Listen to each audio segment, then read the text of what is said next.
नमस्कार. जुन्नर टाइम्स मध्ये स्वागत आहे. गेल्या अनेक दिवसांपासून जुन्नर तालुक्यामध्ये अनेक गट तसे खूप चर्चेचे, पण त्याच्यामधला हॉट गट असलेला हा तांबे बारव गट आहे. आणि या जिल्हा परिषद गटामध्ये अनेक याचे इच्छुक आहेत.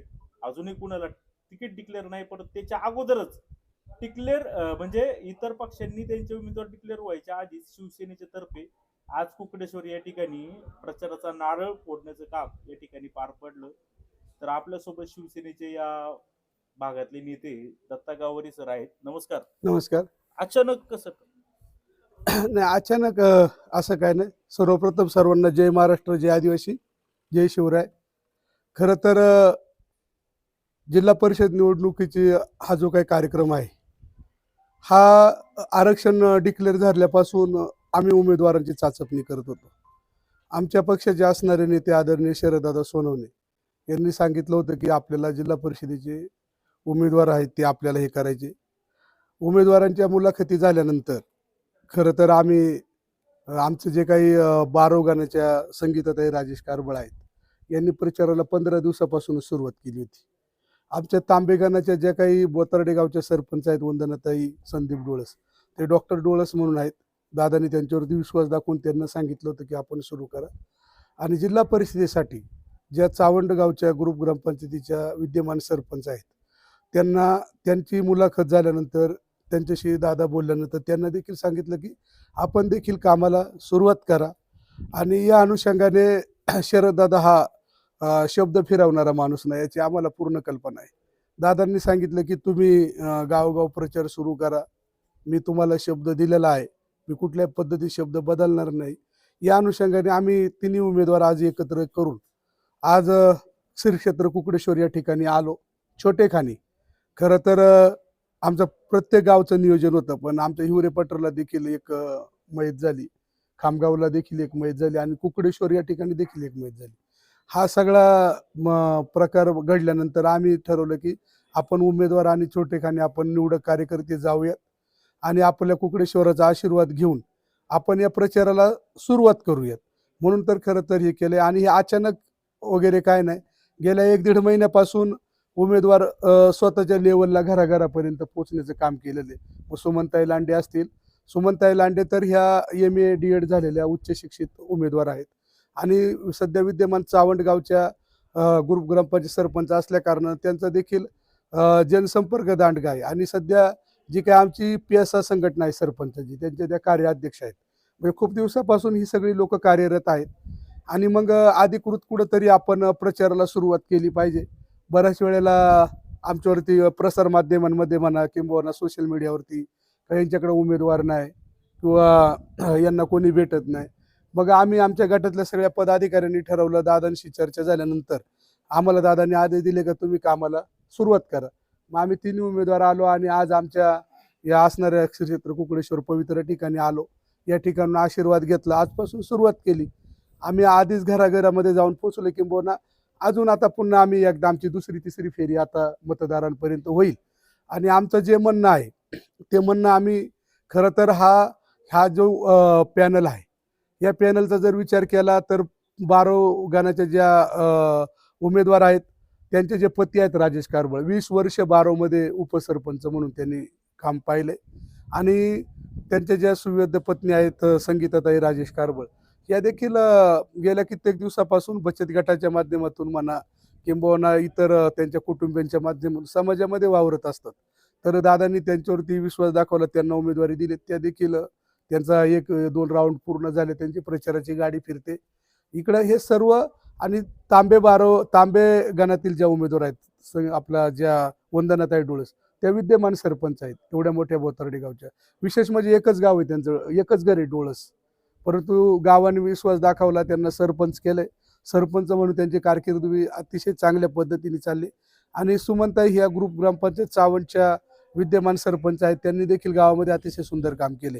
म्हणजे सगळे प्रशासनाची जाण असणारे, प्रशासकीय अनुभव असणारे हे उमेदवार आहेत. आणि मला असं वाटतं की जे इतर पक्षाचे जे काही उमेदवार आहेत त्यांच्यापेक्षा आमचा हा जो काही उमेदवार आहे ते तगडे आहेत. आमच्या ज्या रणरागिणी आहेत त्या समाजाच्या तळागाळाच्या घटकापर्यंत जाऊन काम करतील, आम्हाला याचा पूर्ण विश्वास आहे. त्याच्यामुळे आम्ही हा प्रचाराचा शुभारंभ केला आहे. आता हे जे तुम्ही तिन्ही उमेदवारांसाठी प्रचाराचा नारळ फोडला हे 100% फिक्स समजायचं का? 100% फिक्स आहेत. याच्यामध्ये कुठलंही दुमत नाही. किंबहुना मी सुरुवातीला सांगितलं की आमचे जे नेते आदरणीय शरददादा सोनवणे आहेत, यांनी आम्हाला सांगितलंय की तुम्ही सुरुवात करा आणि शरददादाचा अनुभव आम्हाला आहे की ते शब्द फिरवणार नाही, किंबहुना इतर पक्षांच्या नेत्यांसारखे ते आम्हाला निराशा आमच्या पदरी येणार नाही याची आम्हाला पूर्ण खात्री आहे. त्याच्यामुळे 100% उमेदवार फिक्स आहेत आणि जनतेला देखील मी सांगणार आहे की बाकीच्या उमेदवारांपेक्षा हे उमेदवार चांगले. आपल्या गटाची जी काही परवड झाली गेल्या कित्येक वर्षापासून, आपण म्हणतो स्वतंत्र मिळालं, पण आमच्याकडे अजून पाणी नाही, रस्ता नाही, लाईट नाही, धरणं आमच्याकडं, पण आम्हाला पियाला पाणी नाही, शेतीला पाणी नाही. कालच परवाची जी इतकी बेकार दुर्घटना घडली, खरं तर त्या दुर्घटनेमध्ये 2 महिलांना जीव गमवावा लागला, कित्येक महिला जखमी झाल्या. हे जे काय चाललंय, बऱ्याच वेळेला आम्ही जेव्हा म्हणतो सोशल मीडियावर व्यक्त होतो तेव्हा बरेच लोक म्हणतात हे काय जिल्हा परिषद सदस्याचं काम आहे का? पण उमेद सारखं अभियान आहे जे महिला बचत गटाला सक्षमीकरण आणि भक्कम करणारं जे अभियान आहे ते जिल्हा परिषद पंचायत समिती चालवते. ते जर अभियान भक्कम केलं, महिला बचत गटांना जर समजा चांगली ताकद दिली, त्यांना रोजगार उपलब्ध करून दिला, नाही मोठी इंडस्ट्री आपल्या जुन्नर तालुक्यामध्ये होत, पण स्मॉल स्किल इंडस्ट्री जी आहे, जे कुटीर उद्योग आहेत, जे शेतीला जोडधंदे करणारे उद्योग आहेत, मग त्याच्यामध्ये कुक्कुटपालन आहे, शेळी पालन आहे, त्याच्यामध्ये नक्की दुग्ध किती होईल व्यवसाय आहे. आता पुढं तर हे भविष्यात सगळं तुमच्या उमेदवाराच्या करू मार्फत शकतात. होईल समजा हो. पुढं भविष्यात. मला सांगा, देवराम लांडे हे तुमच्या पक्षामध्ये त्यांनी प्रवेश केलेला आहे, नक्की बिनसलं काय? नाही, देवराम लांडे यांनी पक्षामध्ये प्रवेश केला होता, बिनसायचं वगैरे काय नाही.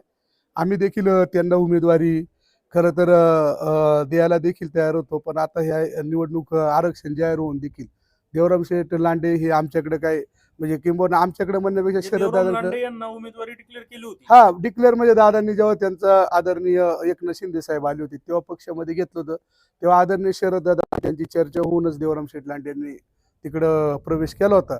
परंतु आता ठरलं काय होतं? आरक्षण नाही ना, उमेदवारी घेतलं होतं म्हणलं दादा, आणि त्यांच्याची चर्चा झाली होती की त्यांना उमेदवारी तर ठरलीच असणार आहे म्हणून त्यांनी प्रवेश केलाय.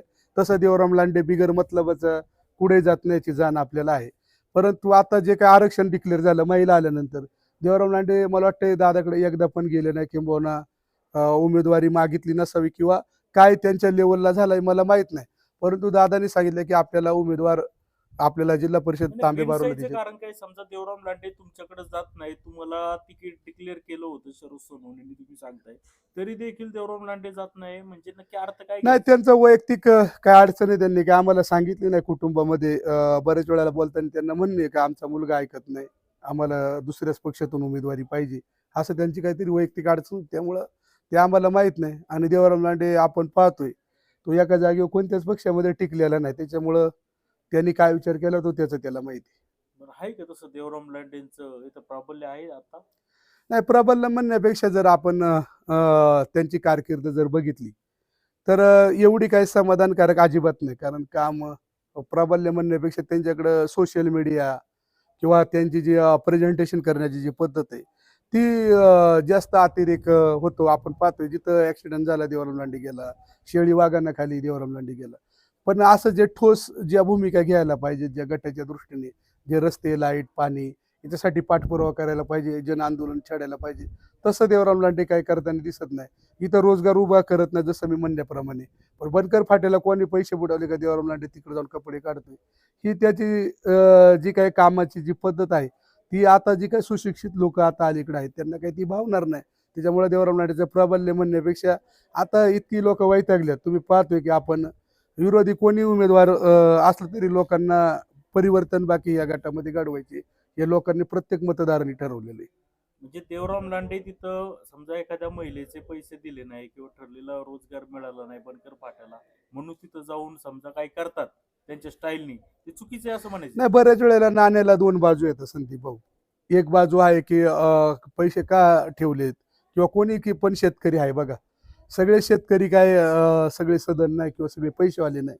काही थोडाफार मतभेद काय झाले, पण आपण ज्याला म्हणतो ना एक हात काकडीत 9 आदमी किंवा गजर गाड्याचा निवत शेंगोळ्याचा, अशी ती तरे. मग ते लोकांना भावत नाही. आता शेतकरी सुद्धा आहेत. कोण आहे शेतकरी? आपल्या तालुक्यातलेच आहेत.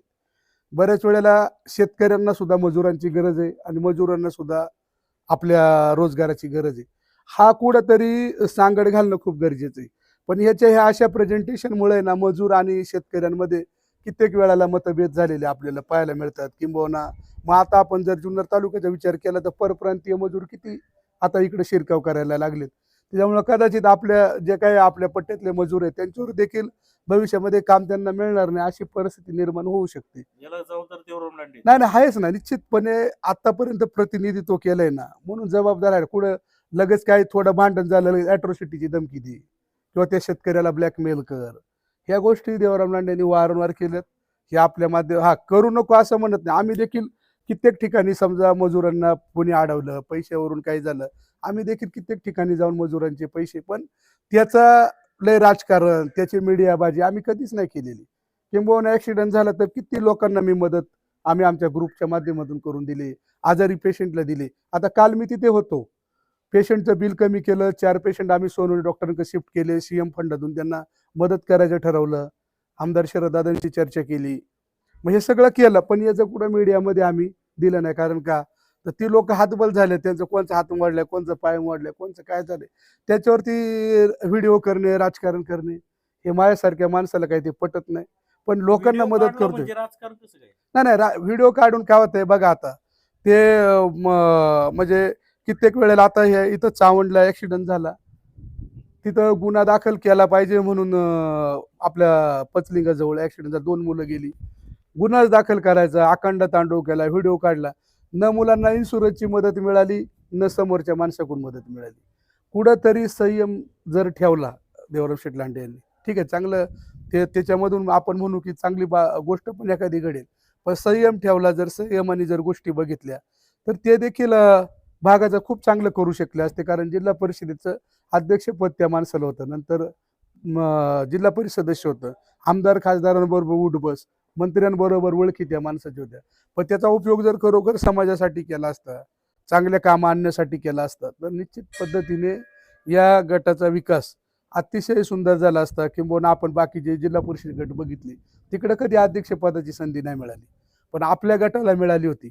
आपल्या गटातल्या शाळा डिजिटल व्हायला पाहिजे होत्या, आपले दवाखाने चांगले व्हायला पाहिजे होते. आता तुमच्याच माध्यमातून बातमी बघितली का, आपटाळ्याचा सरकारी दवाखाना चांगला तो पाडलाय आणि तो तोडफोड केले, परत करायला आले. म्हणजे हे सगळे प्रकार जे घडतात ना, तिथला लोकप्रतिनिधी हा सक्षम पाहिजे, दूरदृष्टीवाला पाहिजे की आपल्याकडे काय करायचे. तुम्ही आता ह्या परिसर पण बघितला, हे नको त्या गोष्टी नको त्या ठिकाणी ज्या गरजेच्या नाही ते होत आहेत. मग त्यासाठी लोकप्रतिनिधी जबाबदार आहे. मग देवराम लांडे कायला जबाबदार आहे, ते गेल्या कित्येक वर्षापासून तेच प्रतिनिधित्व इकडे करतात, म्हणून त्यांना आपण जबाबदार घेतोय. ते जर नसते जबाबदार, उद्या ते आता जिल्हा परिषद सदस्य नाहीच आहे, त्यांना कोण त्यांच्यावर कोण टीका करणार आहे किंवा त्यांच्या बाबत कोण बोलणार आहे. देवराम लांडे 4 वर्ष जिल्हा परिषद सदस्य नाहीच आहे, तरी पण तुम्ही त्यांना टीका नाही करता. नाही, 4 वर्ष म्हणण्यापेक्षा आपण पाहतोय का गेल्या 2002 पासून तर आजताग आहे. ते एकदा स्वतः जिल्हा परिषद सदस्य अध्यक्ष, नंतर परत बहिणीला सभापती घरामध्ये, परत नंतर आपण पाहिलं तर पुन्हा ते स्वतः जिल्हा परिषद सदस्य, आणि आता हा प्रशासकाचा कार्यकाळ होता.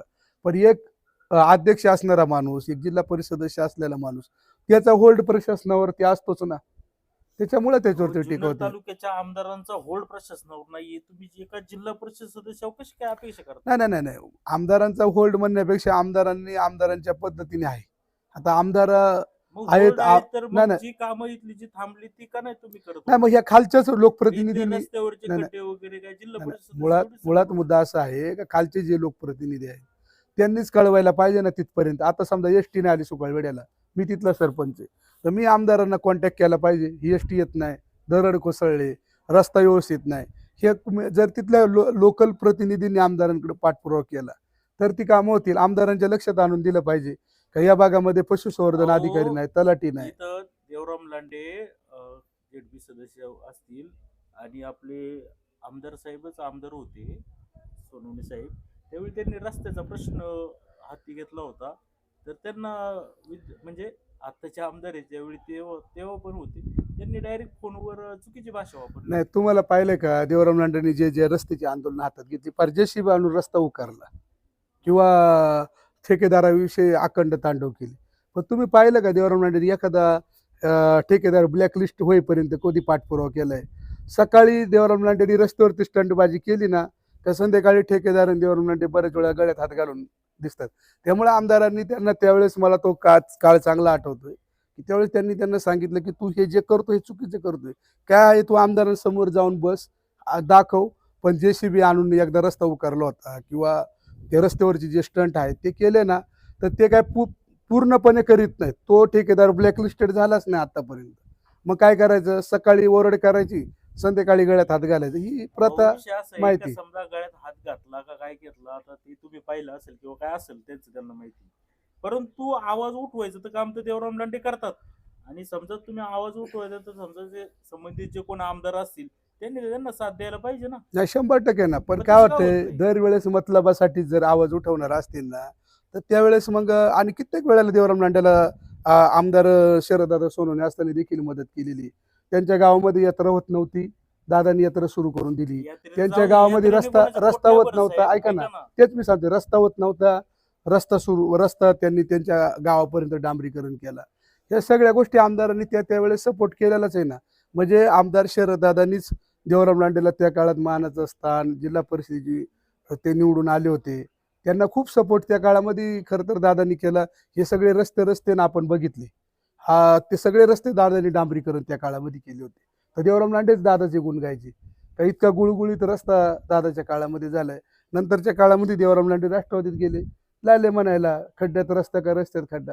तो दुटप्पी माणूस आहे. तो जसा जिकडे जाईल, आपल्या आदिवासी भागामध्ये जिकडे पण वार आहे आज ना, वस्तुस्थिती तीच तिकडे आहे उपनीत का आहे ते. रस्ता नाहीच आहे, खड्डेच आहे सगळीकडे. नाही, मग आज रस्ता नाही तर म्हणून सांगतो की जेव्हा दादा निवडून आले ना, तेव्हा तात्काळ आम्हाला बोलवलं आणि सांगितलं की CRA फंडातला, सेंट्रल रिझर्व्ह फंड मधला 185 किलोमीटरचा रोड, जो जुन्नर पासून बेलसर वरती कावळखिंडीनी सुकाळवेडे आंबे हातवीज इंगळून असा पूर्ण हा 185 किलोमीटरचा रोड, सिमेंट कॉन्क्रीट मधला 500 कोटीचा रोड दादानी प्रस्तावित केलाय. मी काय म्हणतोय ना, पंचायत समितीमध्ये आपला PWD मध्ये जाधव साहेबांशी बोला, तो सेंट्रलला रोड दिलाय. म्हणजे या पुढच्या काळामध्ये, आता हे रोड नाही, हे मागच्या काळामध्ये शरददादा आमदार नव्हते, त्या आमदारांनी वास्तविक पाहता हे रोड करायला पाहिजे होते, पण तो काय रोड केला नाही. पण येत्या पुढच्या काळामध्ये रोडकरी म्हणून जी शरददादाची ओळख आहे, तर शरददादा पुढच्या काळामध्ये आपल्या आदिवासी भागातला असणारा संपूर्ण जो काय रिंग रोड आहे, हा सिमेंट कॉन्क्रीट किंबहुना चांगला केल्याशिवाय राहणार नाही. मला सांगा का तुम्ही आता देवराम लांडेवर काय म्हणता, काय सेम राखला पाहिजे होता किंवा काय नक्की काय झालं का तुम्ही देवराम लांडेला आतमधून विरोध करायची त्यामुळे कंटाळून त्यांनी शिवसेना नाही, अजिबात असं काय नाही. हे बघा, ही काय लोकशाही आहे, प्रत्येकाला वाटतं काय मग प्रतिनिधित्व करावं. मी देखील माझं मास्टर ऑफ सोशल वर्कचं शिक्षण झाल्यानंतर मी समाजामध्ये काम करतोय. अगदी फार लग्न विवाह सोहळ्यापासून तर बचत गटापासून मी काम करतो. मला वाटलं मला पण प्रतिनिधित्व करायचे, उमेदवारी मागणं, प्रतिनिधित्व करण्याची संधी मागणं, हे काय आतून त्रास देणे वगैरे नाही आहे. मी ज्या शरददादांच्या नेतृत्वाखाली काम करतोय त्यांच्याकडे मी पक्षाची उमेदवारी मागत होतो. त्याच्यामुळं बऱ्याच वेळेला देवराम लांडे आमच्यावरती, मी सरपंच होतो टीका करायची की हा काय कुठल्या गावचा सदस्य आहे का, यांची काय अवकात आहे का, यांची काय लायक आहे का. म्हणजे जो माणूस पूर्वी सरपंच होता, जो साधा माणूस होता, तो JDPचा अध्यक्ष झाला, पैसे कमवले, मोठा झाले होतो, आमच्यासारख्याला किडे मकोडे समजायला लागला. आणि तेच मला मान्य नव्हतं खरं तर. म्हणजे त्यांची जी बोलण्याची पद्धत आहे ना, ते इतरांना एकदम तुच्छ लेखतात. म्हणजे अस्पृश्यतेची वागणूक, मीच मोठा. खरं तर मीच मोठा. त्याच्यामुळं तो थोडासा, पण नंतर जेव्हा महिला आरक्षण आलं ना, त्यावेळेस माझी काही मागणी बी देखील नव्हती. माझ्या कुटुंबातून कोणी पूर्वी नव्हतं आणि भविष्यात देखील नसणार आहे. त्यामुळं माझा पूर्ण विरोध मावळला होता. विरोध म्हणण्यापेक्षा मी उमेदवारी मागत होतो. मी ते मागणी काही गैर नाही असं मला वाटतं. त्याच्यामुळं मी काय त्यांना काही चुकीची वागणूक किंबहुना मला कटाळायचं काही कारण नाही. ते अनेक पक्षामध्ये तसे उद्या उमेदवारी समजा मागून आले. देवराम लांडे समजा शरद सोनवणेकडे गेले का मला तुम्ही शिवसेनेमध्ये घ्या तर काय तुमची भूमिका असेल? नाही, घेऊ ना शिवसेनेमध्ये. तिकीट द्या. शिवसेनेमध्ये घेऊन आता जे उमेदवार जाहीर केले त्यांचा प्रचार करायला लावू. त्या सुमनताई लांडे देखील लांडे घराण्यातले आहेत. देवराम लांडे यांच्या जवळच्या भगिनी आहेत त्या. त्यांची अगदी कौटुंबिक संबंध असलेला उमेदवार आहे.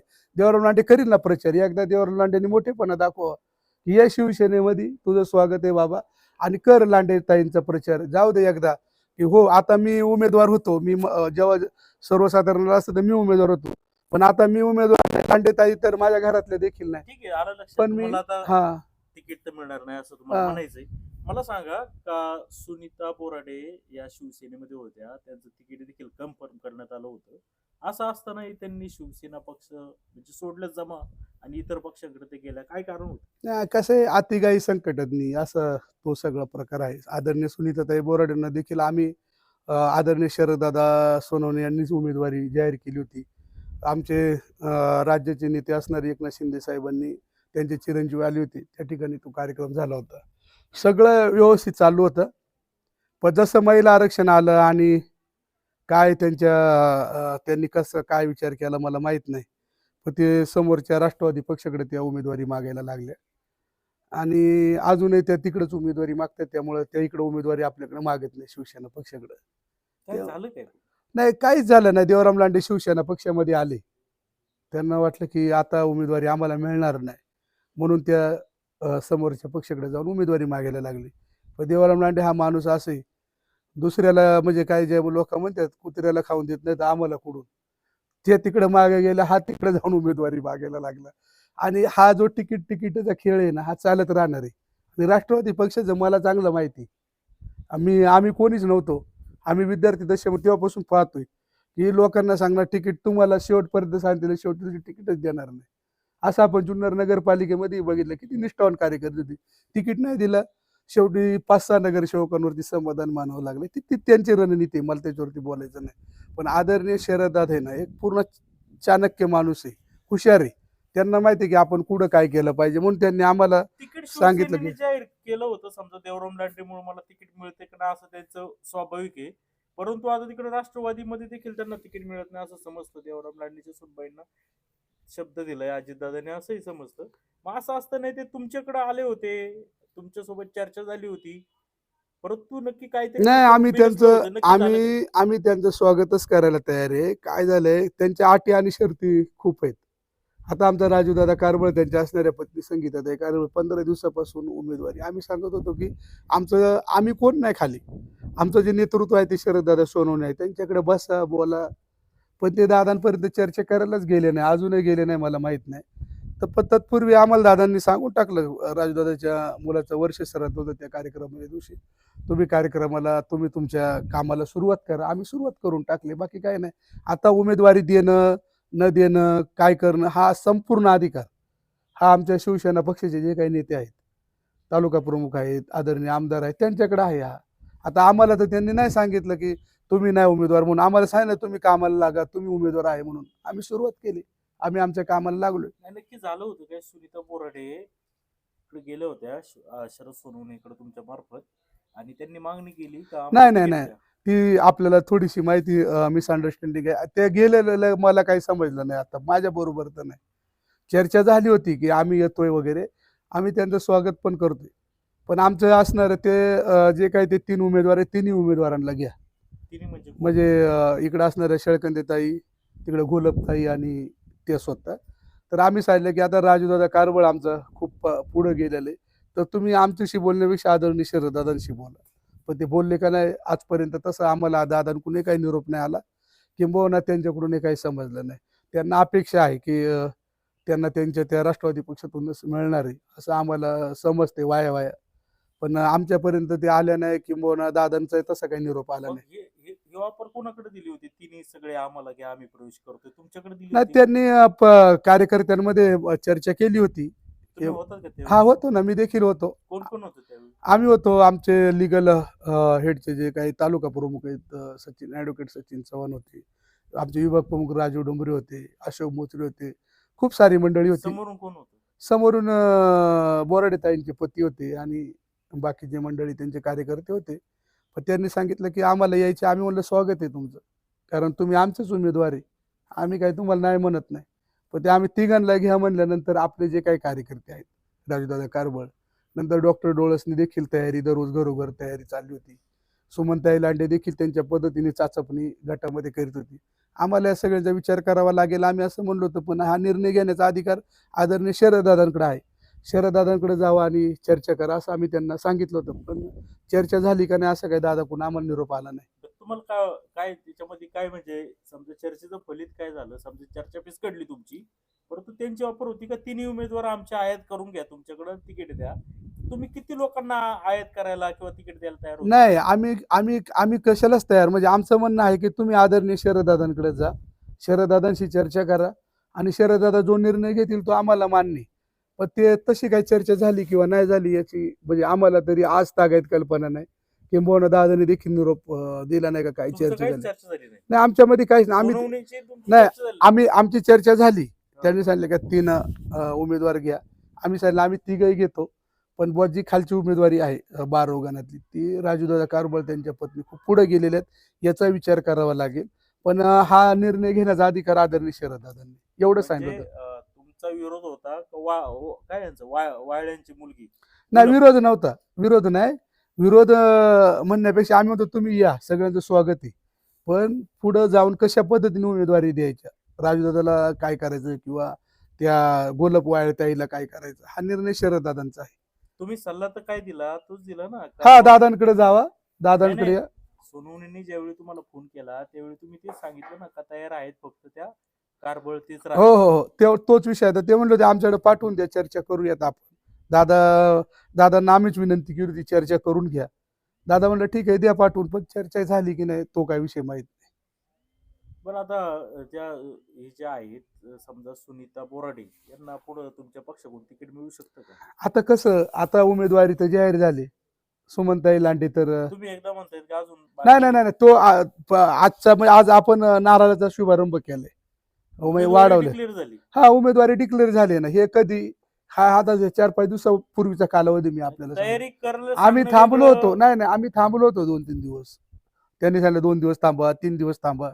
आम्ही थांबलो होतो हे सगळं करण्याच्या पूर्वी. पण ते त्यांचा काही निरोप आला नाही आणि आम्हाला तर लोकांपर्यंत पोहोचायची त्याच्यामुळे आम्ही थांबू शकत नाही. त्यामुळे आम्ही आमची सुरुवात केलेली. तुम्ही जबाबदारीने सांगतात हे अधिकृत उमेदवार हो शिवसेनेचे आहेत. अधिकृत जबाबदारीने सांगतो आदरणीय शरददादांनी ह्या 3 उमेदवारांना सांगितलंय की तुम्हीच उमेदवार आहे. त्याच्यामुळे आम्ही तयारी करतो. आमचे सगळे पदाधिकारी आमच्या बरोबर आहेत. काय होईल परिस्थिती? नाही, असं म्हटलं परिस्थिती- जातंय हा का तुम्ही मत खाली खायला अजिबात नाही. मी आपले जे काही तांबे बारो जिल्हा परिषद गटातील सर्व मतदार बंधू भगिनींना सांगणार का विद्यमान आमदार शरददादा आहेत. आपल्या भागामध्ये जर समजा रस्ते करायचे तर आपल्याला हे शिवसेनेचे उमेदवार निवडून द्यावे लागतील. आरोग्याच्या सुविधा करायच्यात तर उमेदवार हेच निवडून द्यावे लागतील. पाण्याच्या सुविधा करायच्यात. आज जल जीवनची तर किती वाट लागली सक्षम नेतृत्व नसल्यामुळं. ते सगळं करायचे तर शिवसेनेचेच उमेदवार पाहिजेत. तुम्हाला जर रोजगारासंदर्भात काही करायचे तर शिवसेनेचेच उमेदवार पाहिजेत. त्याच्यामुळं जे काय विकास आपल्या भागाचा जो करायचे तो जर आदरणीय शरददादा यांच्या माध्यमातून करायचा असेल तर त्यांच्या विचाराचे असणारे हे 3 उमेदवार हे चांगल्या पद्धतीने निवडून जर आपण दिले तरच आपल्या भागाचा विकास होणार आहे. कारण गेल्या 40 वर्षापासून इतर पक्षाची पण इकडे सत्ता होती. त्याने आपल्या तोंडालाच पाणी पुसलं, नुसती धरणं केल्यात, न पुनर्वसन केलं, न तिथल्या लोकांचं हित बघितलं, काहीच केलं नाही. त्याच्यामुळं आता जे काही उमेदवार आहेत ते शरददादांच्या माध्यमातून निवडून द्यायचे. आणि विशेष म्हणजे जे काही उमेदवार आहेत ते विद्यमान सरपंच आहेत सगळे 3 उमेदवार. राजूदादा उपसरपंच आहेत आणि आता ग्रामपंचायत सदस्य आहेत आणि दोन्ही तर आमच्या विद्यमान सरपंच आहेत. त्यामुळं आम्ही सर्व सरपंच म्हणजे सर्व सरपंचांची मी त्या संघटनेचा एक सदस्य असल्याने त्यांनी सगळ्यांशी बोललो. सगळ्यांनी सांगितलं का तुमच्या गावाचा सर्वांगीण विकास करायची कायापालट करायचे तर आदरणीय शरददादांच्या विचाराचे जे उमेदवार आहेत ते आपण भरघोस मताने निवडून द्या म्हणजे 100% आपल्या भागाचा विकास होणार.